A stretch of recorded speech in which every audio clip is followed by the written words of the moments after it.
Hey everyone, it's the Snowman with TooLoudTooOldMusic.com. This week we have our buddy back from the Distortion Den, Deke, and we're going on our fifth episode of the in-depth Queensryche series. And tonight it's Empire.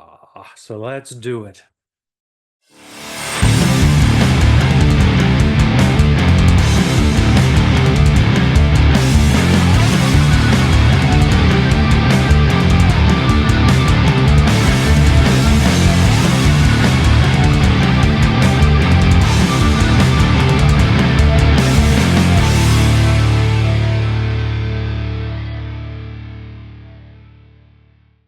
Hey guys, this is Snowman with TooLoudTooOldMusic.com. Welcome back to the collection. As you can see, Deke is back with us from the Distortion Den. Hey Deke. Hey Johnny, how's it going, buddy? Going great. How are you? Good. Ready to talk some Empire? Empire. Yes. We are on our fifth in the series and the Yeah. fourth studio album of Queensryche, and we are talking Empire. Empire. And then I have it on vinyl, and it's got a nice gatefold. So you got a great picture of the band. Yeah. Finally, they look somewhat normal. No perms, no awful outfits, and then all the lyrics and stuff. So there's no inserts or anything, no what you liner notes on the jackets or anything, but the Mhm. vinyl is a beautiful translucent clear Sweet. vinyl. And I love the green on um the label there. And it is a 2 LP set, so same thing, no different. The green label on that. And then because I love this album and we'll get to it, I had to have the CD box set as well. I had to have it. It comes with 3 CDs and a DVD. One of the CDs is all bonus tracks. The other one's a live show from the Hammersmith Odeon in 1990. And then the DVD is a bunch of videos and live performances and stuff.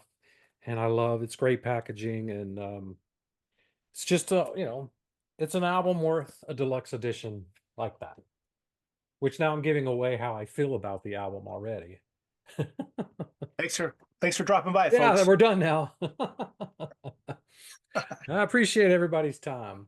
Well, I guess So, I'll have to trash it now so everybody yeah, watches. yeah, you trash it. I don't think you can, but go ahead, try it. Well, first of all, I don't think there's any whistling on this record. I I did not hear any. I know. I'm a little disappointed. That's So, what's going because on. there's some spots that would have fit in quite nicely, especially in True. like Silent Lucidity or something, because it's Yeah. already this weird little thing. And yeah, that would have fit in nicely there. Yeah, So, for sure. um, did you get this one when it first came out? I did short, not like the day of, but I would say probably. I know me and my brother. My brother was big in the Queensryche with Operation Mindcrime. Yeah. He's 10 years younger than me, so he really got into Mindcrime, and we both bought Empire. I think I got it on CD and he bought it on, or he got it on cassette tape. And yeah, we were both living at home back in 1990. I'd knock on his door and he'd say, yeah, and I open the door and go, Empire. Like, we used to just stick around like that. But Yeah. Well, that's what you're it's supposed to do like, to your brother. Yeah. that's like, you knew the lingo, right? Parents Yeah. probably thought we were, but Oh, it was good times. So yeah, and the thing I liked about this, well, they knew how to on this album blend the use of the synthesizer and keys with the guitars without it overpowering. Because you know me, Johnny, I have a real problem with keyboards drowning out guitars. right. They didn't they didn't let that happen on this record. And as you know, and as everybody knows who owns this record, they did the smart thing and not try to do Operation Mindcrime Part 2 right after. Perfect. I mean, they definitely kept it. They went back to just a more song focused studio album. And I had a comment on the keyboards too. There definitely is a lot more keyboards than I think we're used to. Mhm. Uh, you're right. They're not overpowering, but they are pretty, I don't know, shrill. They're very high pitched. Yeah. Um, which we'll get to because It's perfect for the very first song. Um, how that happens. But what I had an issue with, the only issue I really have with the album is the cover. Hmm. And it's only because what's the best one? The best version is probably this one. It's just I know they did it on purpose, but the way it's pixelated, it looks fuzzy. It just it's not crisp and clean. I mean, I'm sure that's what they were doing because now it's a modern album and digital's kind of the thing, so they wanted the pixels, but it just looks cheap for me. So that's my only downside, I think. I love the logo and their Hmm. form that they have for that, but I don't like the pixeling. I would have liked something crisp and sharp and vivid. They Uh, should have used, when you just showed the vinyl, they should have used that green Queensryche on the cover. yeah. That kind of shade of green. That would have really, you know how Poison did, Yeah. it seems like I talk about Poison in almost all these episodes. But remember how they used the logo, the green logo? Uh-huh. It always stands out, Yeah. No, I think that So green color would have been great. Well, they yeah. would have had to change the E in Empire because it might have matched that too much. But still, I think I just didn't like that. But that is my really only negative, real negative about the album. I have a negative thing on one other thing we'll get to later. Mhm. Um, but yeah, that's always bugged me is the color, the way the cover was done. So Fair it's a enough. nitpicky thing. I wouldn't deduct a score from the score, but that's just a nitpicky thing for me. So, all right, the album. I have two release dates. Okay. One says it's August 20th of 1990, Mhm. and the other says it's September 4th, 1990. The September 4th one is in Wikipedia. The August 20th, I think, is everywhere else. So I think Wikipedia might be wrong in Mm. that case. But anyway, this album came out. It was their fourth studio album. Yep. It was massive. It's their biggest, most successful album to date, selling over 3 million copies, triple platinum. It went to number 7 on the Billboard album charts. They Mhm. had 4 singles, and their biggest single of all time was also from this album. The band members are unchanged. We still have Jeff Tate, we still have Chris DeGarmo, Eddie Jackson, Michael Wilton, and Scott Rockenfeld. Yep. So not too many bands nowadays can say they've still, after we're 6, 7 years in, we've still got all the members in the band. So True that, that. I mean, you gotta hand it to them. Now, of course, we only get another one or two more albums after that before that falls apart. But hey, for now we're good. We're good. 1990, we're still good. We're still good. All right, let's just go ahead and jump right into it. Sure. Um, the first song was their third single, went to number 28 on the modern rock charts. Best Yep. I Can. What do you think about that song as an opening song? It is a great opening tune, and it has like the positive vibes with the lyrics. It's just a driving song. For me, the chorus is the money shot, right? Yeah. It's got a real ass kicking chorus. It just pulls you in as a listener. The keys at the start of it, when they come in, they go, "Hmm," Yeah. the synths. That totally reminds me. That's like right out of the Rush playbook. Oh, like Rush was kind of doing that themselves in the late 80s and early 90s. But that's I mean, of course, when you're influenced, like we talked about this in one of the other Right. episodes, when you're listening to your influences, and I guess if you're trying to compose your own tunes, some of it's going to rub off, but it's Absolutely. not like I'd hear it and say, well, that's a Rush tune. It's not. It's just that sound of the keyboard. And I think Peter Collins produced this one, He did. He did. and he'd worked with Rush. So, Well, then that explains a lot of that explains the keyboard sound that yeah. we're getting out So of it. Yeah. that's, but you know what? Great opener. And, I would, it's a top Queensryche track for me as well. I It mean, is. It is. Yeah, for me when those keyboards, they're that opening they're just it's a bite to it, yeah. which is really appropriate for the what's happening at the beginning of this song when you have that opening dialogue. It's real eerie and you hear the father go, "Don't worry, dear, he'll never find the gun." Yeah. And then the angels start singing, and then boom, you hear a gunshot. And it's like that is a powerful, dark opening. But what it does, it then turns it into this he didn't kill himself, the kid, put himself in a wheelchair for the rest of his life. But then it's the inspiration of doing the best that he can, making the best out of life for what he's been dealt. So that's right. It's a very positive song in the end, but it starts out, I mean, that's a dark opening piece to a song, to an album, period, to have the Yeah. True. gunshot stuff. Yeah. It Yeah. really grabbed you right away. Yeah. And then it takes you on for a nice little ride. Um, so yeah, that's you can't get much better than that as an opening track. Nope. Um, then we go into the Thin Line, which it's basically it's about taking a chance normally when you would not do it, and you're taking that chance for someone you love or a friend or something. What do you think about this one? It's another great track. I mean, I love that beginning with the guitars. They're almost like grinding away mixed with the synth. They're like almost playing off time Yeah, to start the song. You're like, where are they going here? But then you know, guitars are fantastic. I mean, Tate, he shifts gears vocally, you know, he goes into a deep octave, kind of almost like a mellow pre-chorus and then into another fantastic chorus. I mean, you know, it's to me this album as well, and not only this song, it's really good to listen to on headphones. And I mm, never really yeah, listened to it that way until we were going to be talking about this, and I downloaded it from Apple. I was listening to it on the buds because back when I had it on CD, I was always playing it in my room and whatever, and yeah, out in the open. But when you hear the intricacy of the guitars shifting, yeah. and it's really cool stuff what they were doing.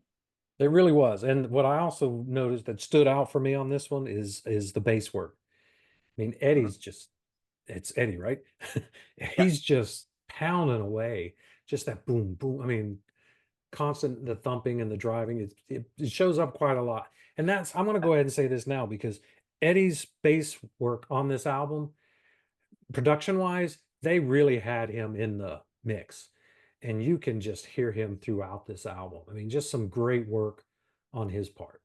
So just want totally, to, because totally. I'm going to I'll probably repeat that awesome bass line, awesome bass work. And so I might as well get it out there. He's phenomenal on this album. Yeah, So, yeah, for sure. but I have one problem. You know what the one problem is with this song? It's such a good song, but the problem is it's sandwiched between two of my all-time favorite songs from Queen. You got Best I Can, Thin Line, and then it goes right into Jet City Woman. So it's like it's not, it's a phenomenal song. It's just not to the level of those two for me. But I still love it, wouldn't delete it, wouldn't skip it. I love hearing this track. The chorus is phenomenal, and it's a good track. But for me, it does just lose a little bit because of what it's sandwiched in between. So, Look at you, Mr. Sequencer. but I don't know how else you'd sequence it because it's Yeah, actually done well. It's just I don't know. I don't know if I'd want to have Jet City Woman right after Best I Can because they're two up. They're both Willie up there, yeah, and so they sequence it right, but you do lose a little bit on that one. yeah. And so now that we're on it, Jet City Woman. So I have show and tell for that one. Nice. I have a shaped single for Jet City Woman. That's cool. And then it came in this, so it just came in a thing, it just slides in the front. And then it's Empire Live is the other song on the B side. But I would love to start just collecting these things. I Yeah, love the shape singles. yeah, But at my local store, this is so off topic, but my local store, Noble, he in this S section, he's got like 3 or 4 Saxon ones that are just really cool, but they're 30, 40 bucks a piece. So I'm like, yeah, I just can't do it. oof, So, yeah. but It's a for tough ask. Queensryche, I probably would do it. So, all right, Jet City Woman. It was the final single off the album. Mhm. And Jet City Woman is about Jet City, which is Seattle. And it's called the Jet City because Boeing builds jets there. And then Jet City, the woman is, I want to say it's either Tate or DeGarmo's, I think it's Tate's wife. And it's about traveling on the road and missing your loved one while you're away and you can't wait to get back home. So great little love story or love song if you really want to think about it. Um, which is something different on this album. They have several songs that are more on the relationship side rather than the dark and gloom of all the other stuff they normally write about.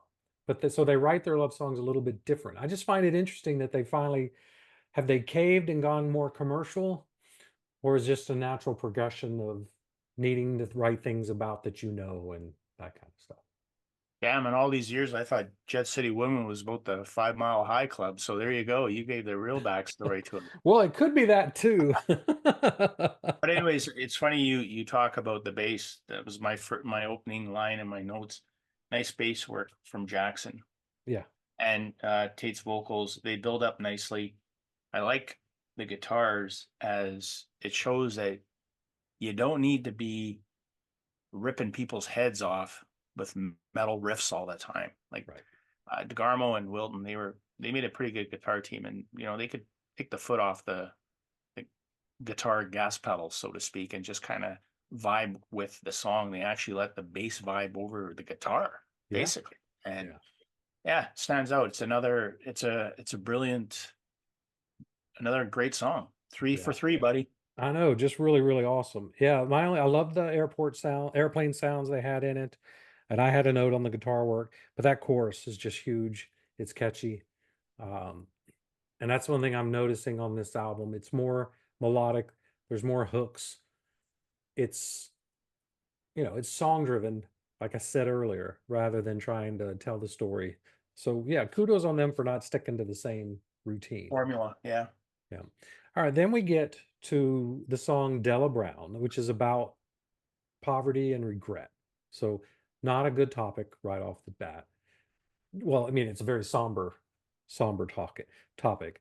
Bass again on this one, to me, is just badass. Um, and this was another one where it just popped and I really loved the bass work on it. What do you have to say about Della Brown? I think it's a interesting track. I mean, it's almost like a little trippy, like they're kind of playing, once again, they're playing kind of the rock and field there. It's playing a little off time and, but the song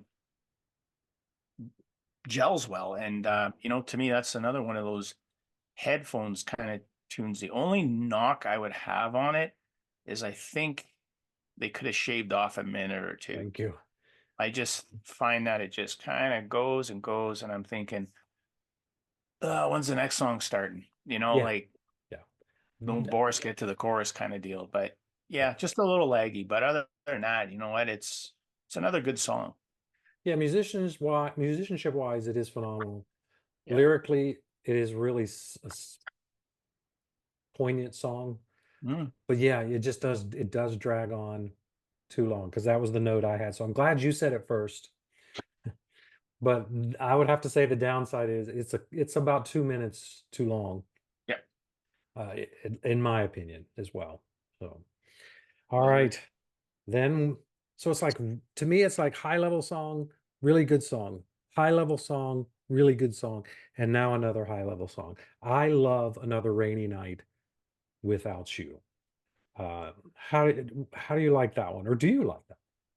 Oh, it's got a great opening with the dual guitars, driving drums, the melodic verses, and the song builds up come chorus time, and it's topped off with the perfect guitar solo. I mean, it's the chorus is really strong. I mean, Yeah. that they had a good niche for having strong choruses. Like, this was a single as well, right? Uh, that is such a good question. Not officially, no. Yeah, like somebody dropped the ball at the record company. They should Yeah, have. this could have easily been Yeah, a hit. yeah. Um, and that's my notes. I mean, guitar, I said guitar again. Wow. The drums are just killer again, and the chorus. Mhm. Yeah, that this whole album has nothing but massive choruses. Mhm. The hooks are just they're there in spades all over the place. And You know what, Johnny? Now that you said that, you know what that might have come from is them opening for Def Leppard. you know, You know, that's maybe with, hey, we gotta, we can get our stuff on the radio too. Maybe if we have these courses. And yeah. I just thought of that now, actually, because I know you'd seen them open for Def Leppard. So maybe Which all is that. kind of why I picked this shirt, because I Ah, don't have a Queensryche shirt, so I thought I'd wear the band that there you go. introduced me to Queensryche. Yeah. There you So, go. that is a really good thought because I'm sure they hung out together. Hmm. Um, and they probably learned a lot from Def Leppard because, they were still getting started, but Def Leppard was two massive, massive albums. And Yep. what was really key about both those albums? Big choruses. And yeah, but they Yep. also could be getting pressure to write hits. Who knows? Um, but they did do a really good job on that. All right. Anything else to add on that one?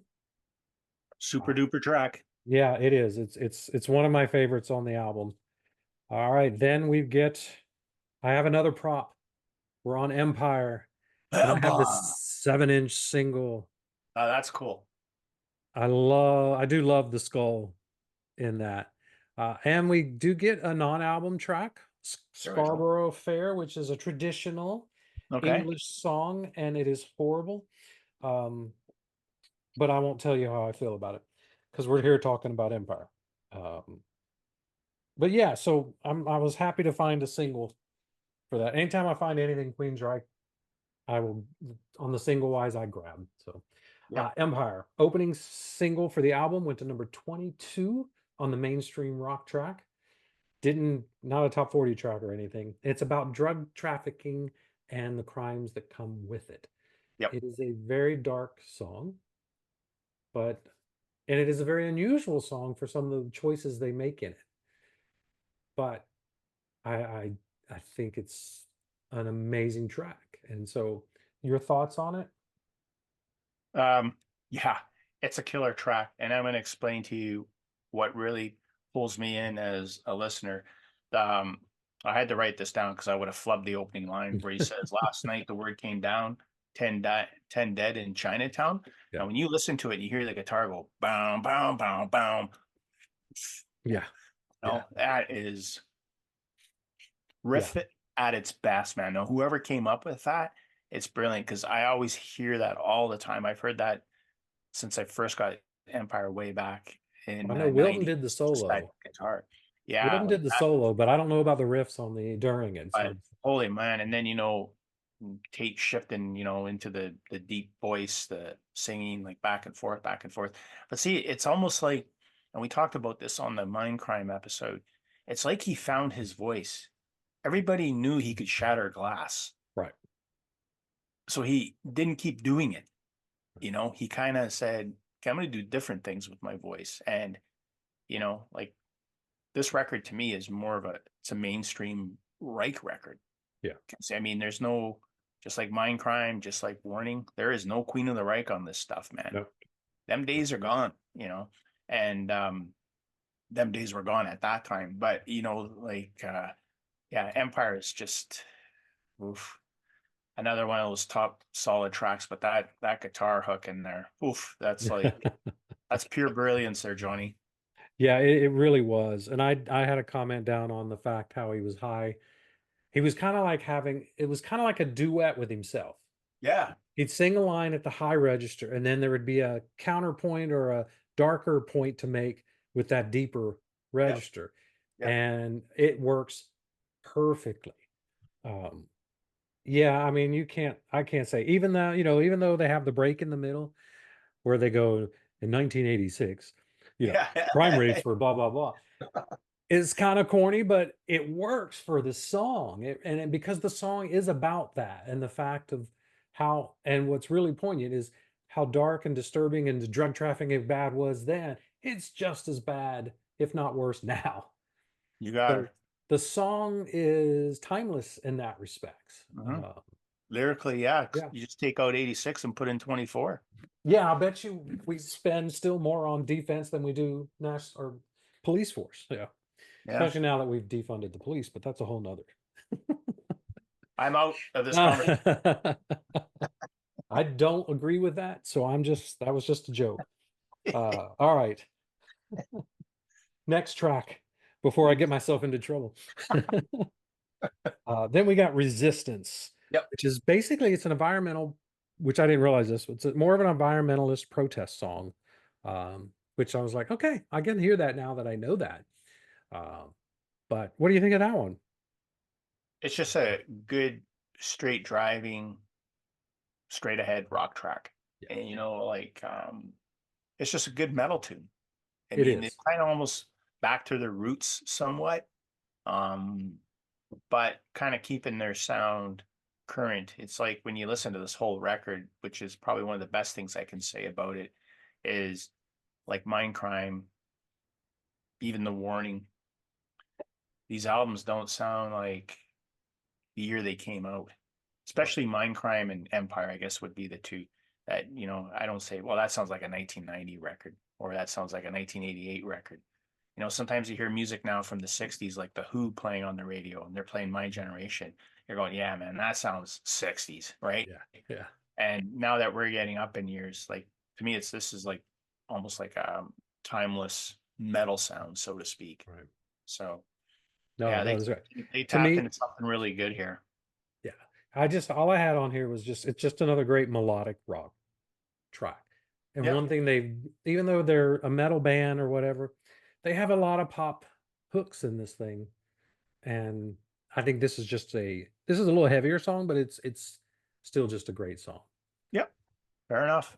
All right. Another prop. All right. Final prop. I Final prop. promise. We're Final on prop night. Silent Lucidity. And I have this UK version. It's a double CD single, Silent Lucidity. So we've got the one single over here, and then you open it the other direction, and there's another single there. Yeah, very cool. So yeah, it's got Silent Lucidity on here twice because it's on both singles. Then it's got Eyes of a Stranger, Operation Mindcrime, Sweet Sister Mary, and then one of my favorite non-album tracks from Empire, Last Time in Paris. So, so they've gotten on two of my singles. We've got two tracks that were from the Mindcrime recordings, but not on the album. So that's why I like their singles back in those days because you could get. Oh, the third one even had Empire live. So Cool. the singles they had for this album, they gave you a nice little treat on the B side. Which who else did that? Def Leppard. So they might have picked up a lot from Def Leppard then. And you know what? I think they were all managed at the same time by the same uh, management team, Def Leppard, who also I think probably picked that up from that. I think it was Cliff Bernstein and Peter Mensch who were managing all three of these bands. But I Yeah, think Metallica started it even when they started managing Metallica. They were always putting out those different B sides and and Bon whatnot. Jovi was doing it too. Yeah, and like a lot of those bands were doing it. Yeah, and make you. I mean, here you are in 2024, still gobbling up this stuff, right? Yeah. So, Oh, anytime I see it, that's just yeah, like, ooh, I'll take that. yeah. But Silent Lucidity, it was the highest charting song they've ever had, and it hit the top 40 at number 9. And then it went number 1 on the mainstream rock track. So big hit for them. I'm sure when people heard this song and then went to the albums or any of the other albums, they're like, what? What the hell is this?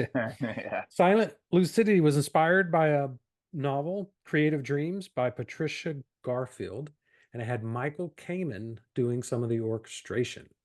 Might as well get Michael. He's one of the best. So, Yep. um, what do you think of this one? Because, I mean, if you say anything negative, I'm coming through the screen. Well, I guess we better end this show now. Just kidding. Better take a sip of your pop and sit back here. Now, to me, this song, it's not a skipper. Okay, I'm gonna throw that out there right now. Right. But it just never struck a chord with me. Yeah. I just thought this was one of these songs where they were, you know, playing the game, so to speak, to get because all the bands were doing these ballady things back in that time era. Um, I will add that when Much Music here in Canada are 24-hour music stations similar to your MTV, Right. they played this song or the video a lot. And it was, I was glad to see it push the album to, I think almost double, I think it was double platinum in Canada. I think it's triple now. Oh, double platinum in Canada? I think it That's was either yeah. platinum or double. I think it was might have been double platinum. And so you know what? I just find that for me, the first 7 tracks on this album are so hard to beat. Yeah. And this track, like I said, it's not a skipper. It just never resonated with me. I was just happy that hey, they got their moment in the sun with a big single, pushing the albums, they're headlining arenas, yada yada. It was cool to see. Yeah. But no, I'm just not a huge fan of this track, Johnny. I So, think I knew that. That's why I kind of said that. oh, okay. All right. Um, Never to return to the Snowman's channel ever again after oh no, that. you have to. We have another album to do. Yeah. Right. And then you can can me. Yeah. Then we'll think of something else after. I get what you're saying for sure on this one. They had to have a ballad, but what I give them kudos for is this is not a typical ballad. No, true. True. It is very because Silent Lucidity, it's about dreaming. It does have that dreamlike quality to the music and the way Jeff sings it. Um, I think that's why I like it because it's so different than what you would expect a ballad to be in the 90s. Yeah, Mm. there were none of these Mr. Big type ballads and no, this was very, very different than anything else ballad wise on the radio. And I think that's why I like it so much. Yeah. Fair point, Johnny. Fair Uh, point, but I still don't like it yeah, as that's much. fine. Where's mute? Yeah. All right. Next track, Hand on Heart. This is about pledging loyalty to someone and someone that makes a difference. It's another kind of love song that, not your typical love song. And it's got more Mhm. bass. Man, Yep. just boom, boom, boom, boom. Um, anything to add on this one? It's okay. Yeah. Um, the chorus is good, but like I said to you on the Silent Lucidity explanation, those first 7 tracks for me, once that album starts to hit a little bit of that, it's just hard to top those first 7 songs for me. Yeah. So I'll leave it at that. It's not a skipper. None of these No, songs on this are skippers. It's just I find that that first half or the first what is it 70% of the record right. so good, and it's No. just for me hard to top as a listener. Yeah, to me, it's just an average song, good hook, nice chorus. But you're right, comparing to some of the other songs that are on here, it's Hmm. not as good. And that to me also is kind of the same with One and Only, which is the next song. It's another good song, great hooks. It's a good riff on it. Rockenfeld has there's some drum fills that he has in that thing that are Hmm. really killer. Um, and I think Jeff might sing this one a little too high. Um, but yeah, it's a good track. I don't skip it. I listen to it from beginning to end. But yeah, it's not at the tier of some of the other tracks on here. Hmm. Agree? you know Disagree? I'm going to totally agree with you 110%, and I have nothing to add about it. You basically all my points, and Yeah. I agree with you. It's not a skipper, it's just a good track. Let's just move along, folks. Yeah. And that moving along brings us to the final track Yeah. on here. Is there anybody, it's anybody listening is the title. I want to compare this to another early 90s album, Whitesnake's Slip of the Tongue with Sailing Ships. Mhm. It's a slow build to this massive chorus. It's an epic, epic song. It's Mhm. just got so much, it just feels huge. Um, and then the vocals, Jeff, he's got this ghost like sound to it The guitar riffs are kind of a little eerie. They're a little haunting. I don't know. I just think they went out with a massive bang on this song. So I'm interested to see if you come up on this one or if you're still down here with how. If I'm still down there in the gutter. Um, you know what? It's a great album closer. You basically said it. I like the beginning, the clean picking sound of the guitars, and then like you said, like once they get to the chorus, it's just a huge, Yeah. and it gets heavier and it keeps building, and then the chill guitars take the song out at the end, and yeah, Tate's vocals very good during the chorus. Like I think after, for me as a listener, the dip of the previous three tunes, this one kind of puts it back into the good graces after Yay. the All first seven tracks. right. Good, good. I don't feel bad for being right on the other ones. No. That's right. All Your right. show, your rules, buddy. All right. So that's it. It is like 63 minutes of music. Yeah. Um, is it as good as Mind Crime, though? For me, no, but it's still to me one of my favorite Queensryche albums.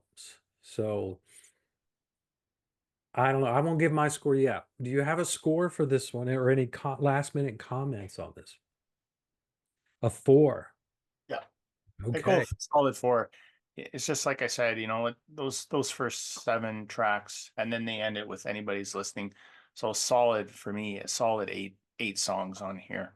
And the other three, they're not skippers. They're just for me, just They're kind just of, a little weaker than the others. yeah. Yeah. No, Thank I you. agree with that. Yeah. And for me, it's not a 4, but I gave it a 4.5. And I think for me, it's like I think Della Brown is my song that I kind of have the dip. Um, and then of course those last two before anybody listening, they're good. They're just not to the same level as the Mhm. others. So I went with a 4.5 on this one, not the 5 that I gave Mind Crime. And what did I can't remember now what I gave. We'll go through them on the next album on what we ranked all of them. Um, Yeah, that'll be fun because yeah. that'll be interesting. I'll go, what was I thinking? But Yeah. anyways, So, but that is Operation Minecraft. That is Empire and Emba. Empire. And we're gonna come back. Before we come back next time, what do you have going on? I've seen a lot going on over at the Distortion Den. Yeah, well, you know what? This fall time, winter's coming, so it was time to reboot it. And as you know, I've done the one video on getting back into CDs, Yeah. uh and then I decided to start a little side hustle show with Kevin from Mr. Canadian Grooves, and what we decided is we're calling it Distortion Gems, which is what he came up with a title. As soon as he Awesome. said that, I thought that's perfect. I can't even think of anything better than that. And Yeah. what we decided to do is he used to be on a show called I think Start to Continue Right. podcast, and they would talk about DVDs, Blu-rays, vinyl, cassettes, 8 tracks, books, blah blah. We're kind of going to follow that format. Um, we're going to have books. Well, if you've watched our first episode, I reviewed the cult show that came through town. Kevin had some CDs and vinyl, and I had vinyl and stuff. But future shows, we're going to be like books, but as long as it's all in the musical sandbox, anything goes. And yeah, we're going to have some fun of it. We're not on a set schedule. We may get a second episode out a little sooner than expected because I'll probably throw down my 2 cents on um, Extreme and Living Color that are coming to town, Nice. review that one, and yeah, we're just gonna have fun with it, and we'll see where it takes us. I mean, we're gonna try and get the shows down to a half hour, 45 minutes. Our first show went a little longer because I mean we're just figuring this out, and it's basically live without a net and recording. But yeah, we're just gonna have fun with it. When it stops being fun, We'll we'll stop. change it. But yeah, Absolutely. thanks for asking. And you never know, once we get going and rolling and stuff, we might have some special guest spots. That would be awesome. I'll definitely put a link down below. Yeah, thank you. And yeah, I'm excited about the distortion gems. So that'll be good. For me, just more of this. Next week this will post soon. And then Mhm. the following week we'll have our September wrap-up show of Nice, what the collection, how it grew this last month. So nice. and then yeah, my Bon Jovi series, Bon Jovi, is now over. My last post was Monday. And when this airs, it'll be my final post for the Bon Jovi series. It'll be an album ranking. So if anybody wants to see that, go check out tooloudtoolmusic.com. Yep, And give them a so follow. yeah, so that's it. Next time when I have Deke back, hopefully in October, Yep, we're gonna do, is it Promised Land?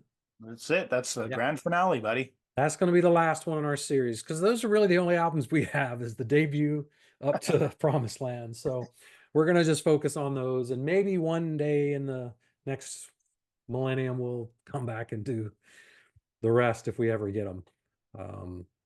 But for us, this was the Queensryche era that we just love. So we Yep, wanted to talk about that, the good and the bad. you So got it. thanks everyone for watching. Thanks, Deke, for joining. And Thank we you. will see everyone next time on the collection.